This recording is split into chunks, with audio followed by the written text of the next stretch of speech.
Hello everyone, welcome to class 12th math with Priya. So application of integration का क्वेश्चन, application of integral का question हम solve करेंगे using 5 steps. So हमारे पास क्वेश्चन जो है एक एग्जाम्पल है आपकी एनसीईआरटी बुक में, find the area enclosed by this circle, और ये है हमारे पास उसकी इक्वेशन। ठीक है, अगर ये सर्कल भी ना लिखा होता तो भी आपको पता होना चाहिए कि x square plus y square is equal to a square किसकी इक्वेशन होती है, सर्कल की इक्वेशन होती है। तो हमें इसके इनक्लोज्ड में जो एरिया आएगा वो फाइंड आउट करना है। अब वैसे आपको सर्कल का जो एरिया होता है उसका फॉर्मूला पता है, बट हम एप्लीकेशन ऑफ इंटीग्रल्स को यूज़ करके उसका एरिया निकालना सीखेंगे। ठीक है, तो लास्ट क्लास में आपने 5 स्टेप्स देखे होंगे। स्टेप नंबर 1 में है कर्व ट्रेसिंग, यानी कि जो भी आपके पास इक्वेशन गिवन है आपको उसको ट्रेस करना आना चाहिए। ठीक है, तो कर्व ट्रेसिंग में जो जितनी भी इक्वेशन है जो हमने 11th में भी सीखी थी वो भी हमने वीडियो में डिस्कस किया है। ठीक है, तो आप वहाँ से देख सकते हैं। कर्व ट्रेसिंग में x square plus y square is equal to a square क्या होता है, सर्कल। ठीक है, तो हम यहाँ पे एक सर्कल ड्रॉ कर लेते हैं। ठीक है, ठीक से बन गया ये सर्कल। तो हमारे पास ये क्या हो गया, एक सर्कल।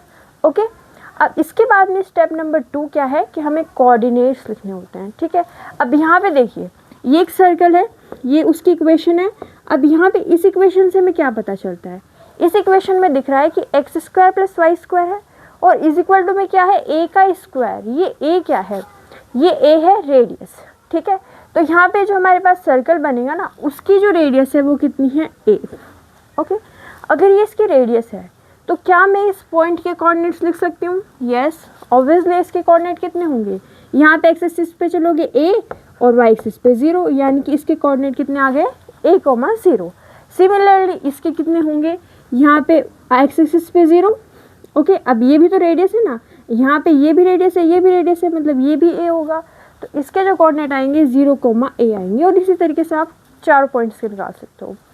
तो इसके a, 0 हो गए और इसके कितने हो गए, 0, a।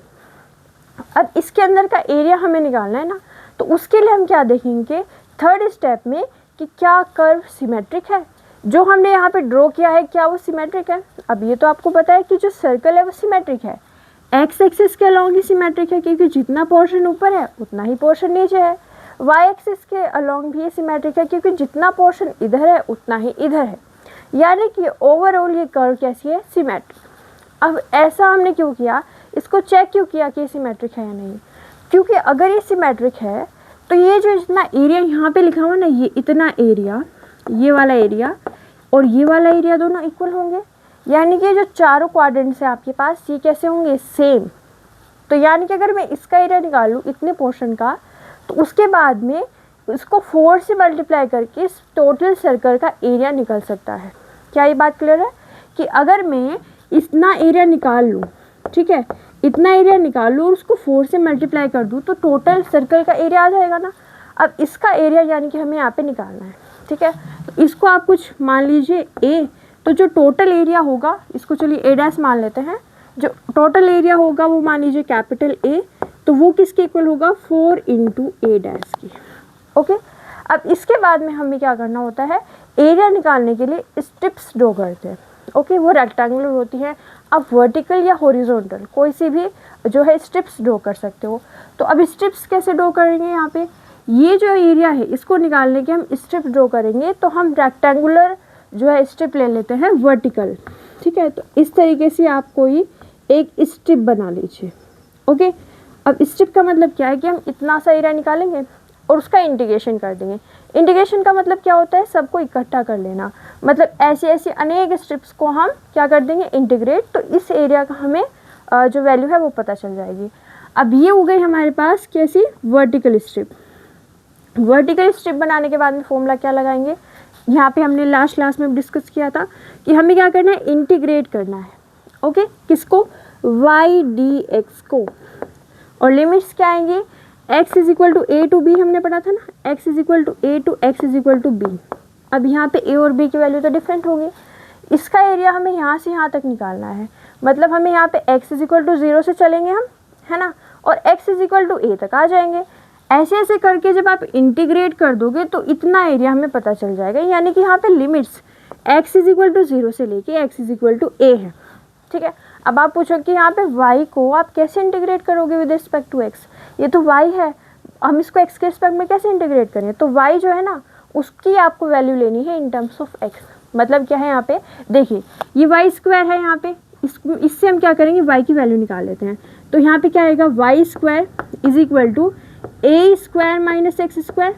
ओके, अब y की वैल्यू निकालिए, यहाँ से स्क्वायर हटा देते हैं, अंडर रूट आएगा, प्लस माइनस आएगा वो, ठीक है, ये ऑब्वियस है कि प्लस माइनस आएगा साइन, बट ये फर्स्ट क्वाड्रेंट है ना, तो प्लस जो है यहाँ पे वैल्यू आएगी क्योंकि यहाँ पे सारी वैल्यूज पॉजिटिव होती हैं। तो यानी कि y की हमें ये वैल्यू मिल गई है। अब यहाँ पे वैल्यू पुट कर दीजिए, तो ये क्या आएगा, x इज इक्वल टू 0, तो x is equal to a, y की वैल्यू कितनी आ गई, under root a square minus x square, साथ में क्या है dx है। अब इसका फॉर्मूला क्या होता है, अब फॉर्मूला लिख देते हैं। तो इसका फॉर्मूला क्या होगा, x/2 okay under root a square minus x square, ठीक है, इसको फॉर्मूला को आपको याद होना चाहिए, plus A square by 2 sine inverse x divided by a, ये होता है इसका फॉर्मूला। ओके, अब यहाँ पे लिमिट्स आएंगे हमारे पास, कहाँ से कहाँ तक, 0 to x is equal to 0 to x is equal to a। Okay, ये इसका फॉर्मूला होता है, डायरेक्टली हमने यहाँ पे फॉर्मूले को यूज़ कर लिया। अब यहाँ पे x की जगह पे पहले a पुट करना है, फिर x की जगह पे 0 पुट करना है। तो यहाँ पे क्या आएगा, देखिए यहाँ पे x की जगह पे हम a पुट करेंगे। ओके, तो यहाँ पे देखिए क्या आएगा, ये जो x है इसकी जगह पे a पुट करेंगे तो यहाँ पे a का स्क्वायर हो जाएगा, a स्क्वायर में से स्क्वायर गया तो मतलब 0, ये पूरा टर्म क्या हो गया 0। इसके बाद में यहाँ पे x की जगह पे a पुट करना है, तो यहाँ पे क्या आएगा वो देख लेते हैं इसको, ये तो टर्म 0 हो गया ना। अब इसके बाद में देखिए a square divide by 2 sine inverse, यहाँ पे पुट करेंगे तो a डिवाइड बाई a क्या हो गया 1, तो यहाँ पे क्या मिला, साइन इनवर्स 1। ओके, इसके बाद में 0 पुट करो तो ये टर्म 0 हो जाएगा, यहाँ पे 0 पुट करोगे साइन इनवर्स 0 0 होता है, मतलब ये भी टर्म 0 हो गया, मतलब माइनस में ये टर्म क्या आ गया 0। फिर से देखिए x की वैल्यू a पुट की तो ये हो गया हमारे पास 0, यहाँ पे मिला साइन इनवर्स 1, यहाँ पे x की वैल्यू 0 पुट करोगे तो पूरा टर्म 0, यानी कि ये कितना मिलेगा हमें, a square divide by 2। Okay, यहाँ पे 4 भी चल रहा है ना, a इज इक्वल टू 4 है, ठीक है, बाद में 4 से मल्टीप्लाई कर देंगे, साइन इनवर्स 1 क्या होता है, पाई बाई 2। ओके, अब ये कितना आएगा, ये आ जाएगा हमारे पास पाई a स्क्वायर डिवाइड बाई 4। ये कौन सा एरिया है, इस इतने एरिया का, ठीक है, ये जो वैल्यू है वो कितनी है, इतने एरिया की है। अब हमें टोटल निकालना है तो क्या करना है, 4 से मल्टीप्लाई कर देना है, मतलब 4 इंटू ए डैश, ये कितना होगा 4 into pi A square divide by 4, यानी कितना आ गया पाई ए स्क्वायर। और ये आप बचपन से याद करते आ रहे हो कि जो सर्कल का एरिया होता है वो क्या होता है, पाई ए स्क्वायर। अब आपने इसका प्रूफ भी देख लिया कि कैसे हम इसको निकाल सकते हैं। सो 5 स्टेप के अंदर हर क्वेश्चन में आपको यही 5 स्टेप्स यूज़ करने हैं और आप हर एक क्वेश्चन कर लोगे अगर आपको सारी क्वेश्चन याद है, और वो हमने लास्ट वीडियो में की हुई है, ठीक है। तो आप इसका स्क्रीनशॉट ले सकते हैं। ओके, तो ये हो गया हमारे पास क्वेश्चन। अगली क्लास में हम आगे कॉन्सेप्ट सीखेंगे। अगर आपको हमारी वीडियो अच्छी लगी है so please like, share and subscribe.